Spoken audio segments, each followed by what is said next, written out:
sooner, like our chance on year three, on year three, last Big 12 year, the national title run, very possible. Yeah, I think that's fair. Sooner, I think when you look at just getting, maybe getting a year to get, Venable scheme, the culture. I think that Oklahoma's going to surprise a lot of people. I think nationally, I think there's this assumption that I think Oklahoma is putting this with a chip, is coming into fall camp with a chip on their shoulder that, um, no Lincoln Riley, no Caleb Williams, Oklahoma's not going to have a very good offense. So I think offensively they got an incredible chip on their shoulder, and I think this offense will end up being just as good, if not better, than what last year's was. Because remember, last year was probably statistically the worst, Oklahoma offense that they've had under Riley since he's been head coach, obviously since 2017. And so, I think Oklahoma has the ability to certainly match what they had last year, but I think they will. It'll look different, right? I mean, I think this team will look a lot different. I think you're going to see the team run the ball a lot more. There's not as much, I think, finesse, so to speak, with that, with the counter plays and stuff like that. You have more of a kind of an inside zone scheme with Jeff Levy, and I think, you're going to see the offensive line play at a different level. I think the one thing that I've said a couple of times, and really that's been said nationally, or I mean locally, I should say, is I think the thing that a lot of people miss with Jeff Levy being here is he's an offensive lineman by heart. He was offensive lineman, when he signed to Oklahoma. I think he understands that position at a greater depth than Riley ever did or ever will, and so having that sort of extra offensive lineman coach there, as part of that, really kind of helps Oklahoma, and helps that offense even more so, than they would. Robert, thanks for the question here. Junior college recruiting versus transfer portal. OU great success, in the past.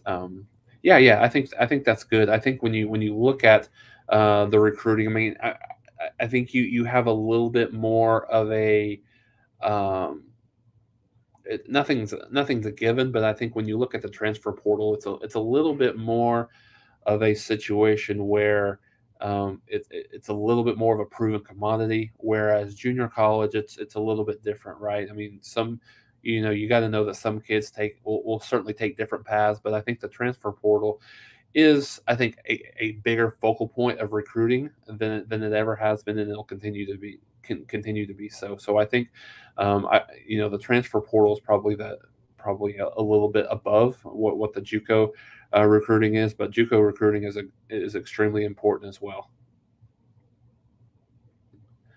Yeah, I think Dylan will probably be here for a couple of years. I think so.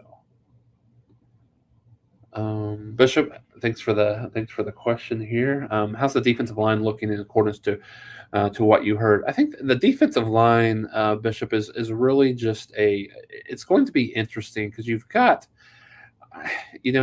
7 or 8 guys across that line, maybe even 10 guys that you look at, and just it'll be interesting to see, exactly who kind of rises to the top, so to speak. I think the guy that's pivotal, that has to be good this year, is Jalen Redmond. I think he's a guy that has shown flashes.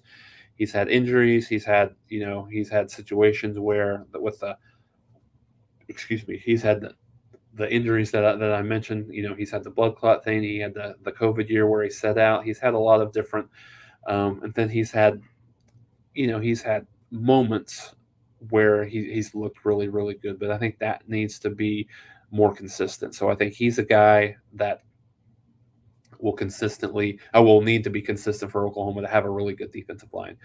You've got Ethan Downs, that I think he is headed for a monster year this year for Oklahoma. I think he will be, a really, really good, maybe possibly an all Big 12, selection. Maybe not necessarily first team, but in the mix for that all Big 12 selection.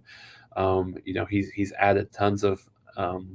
He's got an incredible motor. He's had tons of weight, to where he was. I was just watching a clip earlier today of him in spring practice versus where he was last year, and it was night and day, and where he has, and he undoubtedly have built in built in some of that stuff as well. And so I think and so you've got those two. I think are your probably your two best defensive linemen. But then you've got the new guys, Jeffrey Johnson from Tulane, Jonah Lualala. I think I mispronounced that, but from Hawaii, and then you've got so you've got those two guys. Interesting to see just on that last from a transfer portal perspective, and then you've got a couple of guys. You got Marcus Stripling that played really well in the spring. At kind of played he played really well in that the bowl game against Oregon. That played was one of the best defenders in the spring. Then you look at what he'll be able to do during the summer. So he's a guy that I think there's a lot of high hopes for him. Really coming off that edge. You've got Clayton Smith. Is he a guy that's going to be able to put it together? Does he? Very highly recruited, highly regarded. Thought he might have an opportunity to play last year. Never put it together. Played a little bit in the spring. Nothing. He didn't show any big time flashes. So. Then you got Reggie Grimes. You've got some more from a defensive end perspective. Then you got some more guys. You know, inside you've got Kelly. You've got Isaiah Coe, Jordan Kelly, I should say. You've got Isaiah Coe. You've got Brendan Walker. You've got a lot of guys that are in there in the mix that have an opportunity to. So I think the competition will be fierce there, and I think it's good. There's a level of trust that I have with Todd Bates, with Miguel Chavis, with Brent Venables that this is going to be a good, despite the losses. I think a good defensive line and possibly a better defensive line than what Oklahoma had last year overall.